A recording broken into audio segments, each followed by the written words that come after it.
জনপ্রিয় anime series Naruto season ১ এর আরও একটি নতুন এপিসোডে আপনাদের স্বাগতম। প্রত্যেকটি এপিসোড বিস্তারিত সুন্দরভাবে আপনাদের সামনে উপস্থাপন করার চেষ্টা করছি, তাই আপনাদের সাপোর্ট প্রয়োজন। একটি ভিডিও বানাতে অনেক সময় লাগে, তাই ভিডিওটি ভালো লাগলে লাইক ও সাবস্ক্রাইব করবেন। এই প্লেলিস্টে সবগুলো ভিডিও পেয়ে যাবেন। পূর্বের এপিসোডে আমরা দেখেছিলাম সসকি কিছু কোনায় কাকাশির দিকে ছুঁড়ে মারে এবং সেগুলো তাকে লেগে সে রক্তাক্ত হয়ে পড়ে যায়। নারুতো তখন চমকে গিয়ে বলে, তোমার কি মাথা খারাপ হয়ে গেছে? এবার তুমি একটু বেশি বেশি বাড়াবাড়ি করে ফেলছো। পঞ্চম episode you failed Kakashi decision দেখা যায় সসকে কাকাশিকে মারতে পারেনি, সে সাবস্টিটিউশন জুৎসু ব্যবহার করে সরে গিয়েছিল। সসকে যে জায়গা থেকে কুনায় মেরেছিল সেখান থেকে পালিয়ে যায় এবং ভাবতে থাকে আরও একটি সাবস্টিটিউশন জুৎসু, এখন সে জানে আমি কোথায় আছি। সসকে দৌড়াতে দৌড়াতে চিন্তা করে, আমি ভেবেছিলাম সে তার গার্ড ডাউন করেছিল, কিন্তু সে এটা ইচ্ছা করে করেছে আর আমি তার ফাঁদে পা দিয়েছি। কাকাশি ঝোপের ভিতর থেকে দেখতে পায় সসকের লোকেশন। সাকুরা দৌড়াতে দৌড়াতে ভাবতে থাকে, সসকে তুমি কোথায় চলে গেলে? কাকাশি স্যার কি সসকে খুঁজে পেয়েছে? তিনি আমার সসকে ধরতে পারে না, আমি এটা হতে দেব না। সাকুরা দেখে কাকাশি বই পড়ছে। তখন সাকুরা বলতে থাকে, আমি এখানে নিরাপদ আছি, আমাকে খেয়াল করেনি। তখনই কাকাশি বলে, তোমার পেছনে সাকুরা। পিছনে তাকিয়ে দেখে কাকাশি, তাকে দেখে সাকুরা চিৎকার করে ওঠে। অপরদিকে নারুতো সেই গাছের ডালে উল্টো হয়ে ঝুলে রয়েছে এবং সে নিজেই নিজেকে বলতে থাকে, একজন নিনজাকে সর্বদা ধোঁকা হতে বুঝতে হবে। আমি এটা কিভাবে বুঝবো? আমি আর কখনো তার ফাঁদে পা দেব না। এই কথাটি বলতে বলতেই নারুতো কোনায় দিয়ে তার পায়ে বাঁধা দড়ি কেটে ফেলে। সে আবারও কাকাশির ফাঁদে পা দিয়ে দড়ি দিয়ে গাছের সাথে উল্টো ঝুলে পড়ে। কাকাশি সাকুরাকে কি যেন করে, তারপর সাকুরা মাথায় হাত দিয়ে বলতে থাকে, কোথায় আমি? এখানে কি কেউ আছে? এটা কি হচ্ছে? সসকে আঘাতপ্রাপ্ত অবস্থায় থাকে এবং সাকুরাকে ডাকে। সসকে সারা শরীরে কোনায় ঢুকানো এবং রক্তাক্ত।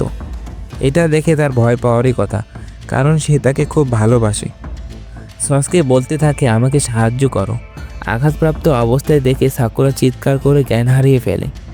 কাকাশি সাকুরা জ্ঞান হারানোর অবস্থা দেখে মনে মনে বলতে থাকে, আমি মনে হয় একটু বেশি করে ফেলেছি। মূলত এটি ছিল তার গেনজুৎসু। পরবর্তীতে এই জুৎসু সম্পর্কে বিস্তারিত জানতে পারবো। সসকে সাকুরার চিৎকারের আওয়াজ শুনতে পারে। সসকে সহজেই বুঝতে পারে এটি গেনজুৎসু। এটি মায়াজাল সৃষ্টি করে মস্তিষ্ককে নিয়ন্ত্রণ করার জন্য, যার জালে পা দিয়েছে সাকুরা। এরপর সসকে বলে, আমি সাকুরার মতো নই, আমি কাকাশির ফাঁদে পা দেব না। সসকে এবং কাকাশি মুখোমুখি হয়। সসকে কাকাশির দিকে কোনায় ছুঁড়ে মারে। কাকাশি বলে, এরকম সরাসরি আক্রমণ করলে কোনো লাভ হবে না, তাদের মধ্যে কিছু হ্যান্ড টু হ্যান্ড কমব্যাট হয়। এরপর সসকের পাতা ফাঁদে পা দেয় কাকাশি। এরপর সাকুরা জ্ঞান ফেরে এবং তার মনে পড়ে সসকেকে প্রায় মৃত অবস্থায় দেখেছে। তখন সাকুরা চিৎকার করে বলে, কোথায় তুমি? নারুতো গাছের সাথে উল্টো হয়ে ঝুলে থাকতে দেখা যায়। হঠাৎ নারুতো পাথরের উপর খাবার দেখতে পায়। নারুতো তখন কাকাশির কথা মনে পড়ে যায়, এই Ninja must see through deception. আমরা সসকে ও কাকাশির কাছে ফিরে আসি। কাকাশি বলে, তুমি সবার থেকে আলাদা সসকে। সসকে কাকাশির বিরুদ্ধে ফায়ার স্টাইল ফায়ারবল জুৎসু প্রয়োগ করে। কাকাশি সসকের দিকে অবাক হয়ে তাকিয়ে ভাবতে থাকে, এটি অনেক উচ্চ লেভেলের জুৎসু, তার জন্য অনেক চাকরার প্রয়োজন। সে এটা করতে পারে না, এটি অসম্ভব। কিন্তু সসকে তা করতে পারে, যদিও সেই আক্রমণটি দুর্বল। সসকে দেখে কাকাশি গায়েব হয়ে যায়। তখন সসকে বামে ডানে পিছনে উপরে চারদিকে খুঁজতে থাকে। এরপর কাকাশি নিচ থেকে বলে ওঠে, তোমার নিচে। কাকাশি তাকে মাটির নিচে টেনে নিয়ে যায়, তারপর গলা অবধি মাটিতে গেঁথে দেয়। কাকাশি মাটিতে হাঁটু গেড়ে সসকের দিকে তাকিয়ে থাকে, বলতে থাকে, এটা হলো আর্থ স্টাইল হেড হান্টার জুৎসু। কেমন লাগছে? নড়তে পারছো না, তাই না? যদিও তুমি নিজের ক্ষমতা প্রদর্শন করতে শুরু করে দিয়েছিলে এবং তুমি ঠিক ছিলে যে তুমি অন্যদের থেকে আলাদা, কিন্তু আলাদা সবসময় ভালো হয় না। এরপর কাকাশি বই পড়তে পড়তে হাঁটতে থাকে। তারপর নারুতো দেখা যায় খাবার নিয়ে বসে থাকতে সে নিজেকে বলে, আমার ওই বেলগুলোর দরকার নেই, এখানে বসে আমি লুকিয়ে লুকিয়ে খাবার খাই। তারপর কাকাশি পেছন থেকে বলে ওঠে, তুমি কি করছো? নারুতো ভয় পেয়ে বলে, আমি তো শুধু মজা করছিলাম আর কি। অপরদিকে সাকুরা দৌড়াতে দৌড়াতে সসকে খুঁজে পায়। সসকে সাকুরাকে দেখে তাকে ডাক দেয়। সাকুরা সসকে দেখে ভয়ে চিৎকার করে বলে, এখন আবার কাটা মাথা। এই বলে আবারও সাকুরা জ্ঞান হারায়। সাকুরা জ্ঞান ফেরা পর্যন্ত তার পাশে বসে অপেক্ষা করে। কিছুক্ষণ পর সাকুরা জ্ঞান ফেরে। সে সসকে জড়িয়ে ধরে। সসকে বলে, আমার হাতে বেশি সময় নেই, দুপুরের খাবারের আগে বেল সংগ্রহ করতে হবে। সাকুরা জানতে পারে সসকে বেলগুলো ছুঁতে সক্ষম হয়েছে, সেগুলো সে নিতে পারবে, এতে তার প্রশংসাও করে। সাকুরা একথা শুনে অনেক খুশি হয়, কিন্তু মনে মনে রেগে বলতে থাকে, কাকাশির কাছ থেকে বল নেওয়া আমার পক্ষে অসম্ভব। সসকে বলগুলো নিতে পারলে সে পাশ করবে, আমি ফেল, তার থেকে আলাদা হয়ে যাব। সসকে একজনের কথা ভেবে বলে, আমি একমাত্র যে কিনা তাকে হত্যা করতে পারবো। সাকুরা অবাক হয়ে বলে, তুমি সেন্সের কথা বলছো? সসকে আবার বলতে থাকে, আমি সেদিন কাঁদছিলাম, সেই দিন আমি প্রতিশোধ নিতে চাই। আমি হলো একজন অ্যাভেঞ্জার, আমাকে তার চেয়েও শক্তিশালী হতে হবে। সাকুরা বুঝতে না পেরে তাকে জিজ্ঞাসা করে, কি হয়েছে? সে উত্তর না দিয়েই চলে যায়। এরপর সবাই একত্রিত হয়। নারুতো অন্য খাবার চুরি করে খেতে চেয়েছিল বলে কাকাশি নারুতোকে বেঁধে রাখে। তারপর তিনজনের উদ্দেশ্যে বলে, তোমাদের একাডেমিতে ফিরে যেতে হবে না। নারুতো এই কথা শুনে অনেক খুশি হয়। সাকুরা কাকাশিকে বলে, আমি পাশ করেছি পরীক্ষায়, আমি তো শুধু অজ্ঞান হয়েই পড়েছিলাম। সাকুরা মনে মনে খুশি হয় এবং বলতে থাকে, ভালোবাসার সবসময় জয় হয়। এরপর নারুতো জিজ্ঞেস করে, আমরা তিনজনই পাশ করেছি? কাকাশি বলে, হ্যাঁ, তোমাদেরকে প্রোগ্রাম থেকে চিরদিনের জন্য বের করে দেওয়া হবে। তোমরা তিনজনেই নিনজা হওয়ার স্বপ্ন ভুলে যাও। অপরদিকে হোকাগে এবং ইরুকা একসাথে বসে থাকতে দেখা যায়। ইরুকা বলে, আজ পর্যন্ত কোনো শিক্ষার্থী কাকাশি পরীক্ষা সফল হয়নি। হোকাগে বলে, আমি জানি এই সময়ে বাচ্চাদের নিনজা হওয়া ভালো কিনা, কিন্তু কাকাশি সবসময় সঠিক সিদ্ধান্ত নেয়। এরপর নারুতোর টিমকে দেখা যায়। উত্তেজিত হয়ে তাকে জিজ্ঞেস করে যে, সবটা বলে যাও, এর মানে কি? প্রোগ্রাম থেকে বের করে দিলে না কখনোই নিনজা হতে পারবো।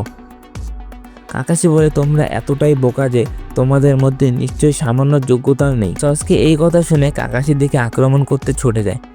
সসকে মাথার উপর পা রেখে মাটির সাথে চেপে ধরে কাকাশি বলে, তোমরা মনে করো নিনজা হওয়া এতটাই সহজ? তোমরা নিনজা হওয়ার আসল মানেই জানো না। তোমরা মনে করো এটি একটি খেলা। তোমরা কি একবারও নিজেদের প্রশ্ন করেছো তোমাদের কেন একটি দলে গঠন করা হয়েছে? দলীয়ভাবে কাজ করার ব্যাপারে কি তোমরা কখনো ভেবেছিলে? তোমরা কখনোই বুঝতে পারোনি এই পরীক্ষাটি কি সম্পর্কে। নারুতো বলে, কি সম্পর্কে? এটা বুঝতে পারাই হলো তোমরা পাশ করবে নাকি ফেল।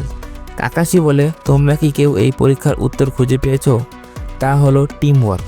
তোমরা যদি একজন একজন করে না আসে তিনজনে মিলে বেলগুলো নেওয়ার চিন্তাভাবনা করতে, তাহলে তোমরা তিনজনেই বেল নিতে সক্ষম হতে পারতে।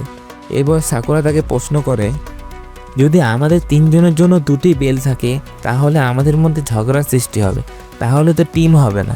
সে বলে, হ্যাঁ, তোমাদের একে অপরের বিপক্ষে দাঁড় করানোর জন্যই আমি ইচ্ছাকৃতভাবে এটা করেছি। এটা এমন পরীক্ষা যেখানে নিজের স্বার্থকে দেখা যাবে না, দলীয় কাজকে প্রাধান্য দিতে হবে, কিন্তু তোমরা তা করনি। এরপর কাকাশি সাকুরাকে বলে, তোমার সবসময় সস্কের চিন্তা ছিল, কিন্তু তোমার চোখের সামনে নারুতো থাকার পরও তার ব্যাপারে কখনো চিন্তা করনি। ঠিক এরপর কাকাশি নারুতোকে বলে, তুমি সব কাজ একাই করতে চাও, এবং সস্কেকে বলে, তুমি তোমার দলকে বোঝা হিসেবে দেখো, শুধু নিজের মতো করে গিয়েছো। নিনজা মিশনগুলো সবসময় দলগতভাবে করতে হয়। এটা সত্য যে নিজেদের দক্ষতা থাকা প্রয়োজন, কিন্তু এর চেয়েও টিমকে বেশি গুরুত্বপূর্ণ হিসেবে ধরা হয়। কেউ যদি তার নিজের দক্ষতাকে অগ্রাধিকার দেয় তাহলে এরকম হতে পারে, ধরো নারুতোকে মেরে ফেলো, না হলে সসকে মারা যাবে। সাকুরাকে বলে, এরকম মিশন হতে পারে। প্রত্যেকটি মিশনে জীবনের ঝুঁকি থাকে। শুরু থেকে উদ্দেশ্য ছিল যারা টিমওয়ার্কে অগ্রাধিকার দিতে পারে তাদেরকে বেছে নেওয়া হবে। এরপর কাকাশি খোদাইকৃত পাথরের দিকে এগিয়ে যায় এবং বলে, তোমরা কি এই স্টোনটি দেখেছো যেখানে মৃতদের নাম লেখা আছে?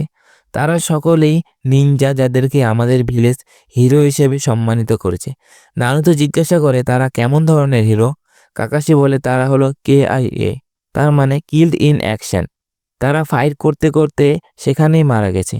এখানে আমার অনেক কাছের বন্ধুদের নাম খোদাই করা আছে। পর কাকাশি তিনজনের উদ্দেশ্যে বলে, আমি তোমাদের আরেকটি সুযোগ দেব বেলগুলো নেওয়ার, তবে সেই লড়াই হবে বিকেলবেলা। যারা বিকেলের মিশনে অংশগ্রহণ করবে তারা দুপুরে খাবার খেয়ে নাও, কিন্তু নারুতোকে কোনো খাবার দেওয়া হবে না। কাকাশি নারুতোকে বলে সে নিয়ম ভঙ্গ এবং খাবার খাওয়ার চেষ্টা করার কারণে এটি তোমার শাস্তি। যদি কেউ নারুতোকে খাবার দেয় তাহলে তাকে ফেল করে দেওয়া হবে। এরপর সসকে এবং সাকুরা খাওয়া শুরু করে দেয়। হঠাৎ নারুতো পেট ডেকে ওঠে। সসকে তখন নারুতোকে খাবার দেয়। সাকুরা সসকেকে বলে খাবার না দিতে, কারণ কাকাশি স্যার নারুতোকে খাবার দিতে মানা করেছে। সসকে বলে কাকাশি চলে গেছে, বিকেলে আমাদের টিম হিসেবে বেলগুলো সংগ্রহ করতে হবে।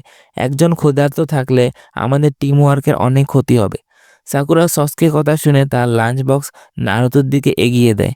কাকাশি গাছের পিছন থেকে দাঁড়িয়ে সব দেখছিল। নারুতো অনেক খুশি হয় এবং সাকুরাকে ধন্যবাদ জানায়। সাকুরা খাবার নিতে বলে, কিন্তু নারুতো হাত বাঁধার কারণে সেটি নিতে পারছে না। তাই সাকুরা বাধ্য হয়ে নারুতোকে খাইয়ে দেয়। তারপর কাকাশি হাজির হয় এবং বলে, তোমরা তিনজনে নিয়ম ভঙ্গ করেছো। তোমরা কি জানো এর শাস্তি কি হতে পারে? তখন সসকে বলে, আমরা তিনজনের দল, তাই না? সাকুরা বলে, আমরা তিনজনে মিলেই এক। একটু খুশি হয়ে কাকাশি আবারও তিনজনের উদ্দেশ্যে বলে, তোমরা পাস করেছো। নারুতো এবং সাকুরা অবাক হয়ে বলে, আমরা পাস করেছি, কিন্তু কেন? কাকাশি বলে, আজ অবধি তোমরাই প্রথম আমার পরীক্ষায় পাশ করেছো। এর আগে যাদের প্রশিক্ষণ দিয়েছিলাম তারা শুধু মূর্খের মতো আমার কথাই শুনে গেছে। এই জগতে যে নিয়ম ভাঙতে থাকে তাকে আবর্জনা হিসেবে ধরা হয়, কিন্তু যারা বন্ধুদের রক্ষা করে না তারা আবর্জনা থেকেও খারাপ। এরপর কাকাশি বলে, টিম 7 মিশন আগামীকাল থেকে শুরু হতে যাচ্ছে। তিনজনে প্রচুর খুশি হয়, আর এভাবেই পঞ্চম এপিসোডের সমাপ্তি ঘটে।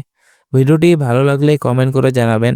যদি ভালো লেগে থাকে তাহলে ভিডিওটি লাইক দিয়ে চ্যানেলটি সাবস্ক্রাইব করে পাশে থাকা বেল আইকনটি প্রেস করে দিন। ধন্যবাদ। সবাই ভালো থাকবেন, সুস্থ থাকবেন। পরবর্তী এপিসোড দেখানোর জন্য আমন্ত্রণ রইল।